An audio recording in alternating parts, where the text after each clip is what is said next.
পৃথিবীর মানচিত্রে এমন কিছু ছোট রাষ্ট্র রয়েছে যাদের অস্তিত্ব সম্পর্কে অনেকেরই ধারণা নেই। দক্ষিণ প্রশান্ত মহাসাগরে অবস্থিত নাউরু একটি দেশ যেখানে সরকারি রাজধানী নেই, তবুও মাত্র ১২,০০০ অধিবাসীকে কেন্দ্র করে আন্তর্জাতিক স্বীকৃত রাষ্ট্র পরিচালিত হচ্ছে। আরেকটি উদাহরণ টুভালু, যেখানে দেশের অর্থনীতির বড় অংশ নির্ভর করে .tv ডোমেইন নাম ব্যবহারের অনুমতি প্রদান থেকে অর্জিত আয়ের উপর, যা আধুনিক ডিজিটাল অর্থনীতির একটি অনন্য দৃষ্টান্ত।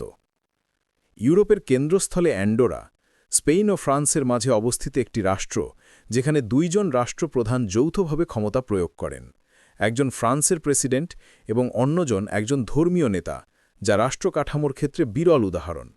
ইটালির ভৌগোলিক সীমানার ভেতরে থাকা সান মারিনো ১০০০ বছরেরও বেশি সময় ধরে স্বাধীনতার অবস্থান ধরে রেখেছে, যা বিশ্ব রাজনৈতিক ইতিহাসে একটি উল্লেখযোগ্য অধ্যায়। আর প্রশান্ত মহাসাগরের কিরিবাতি, যেখানে কিছু দ্বীপে পৃথিবীর অন্যান্য অঞ্চলের আগেই নতুন বছর সূচিত হয়, সময়রেখার অনন্য অবস্থানের কারণে। এসব দেশ প্রমাণ করে যে বিশ্ব ভূগোল এবং রাষ্ট্র ব্যবস্থার জটিলতা ও বৈচিত্র্য আমাদের পরিচিত ধারণার অতীত।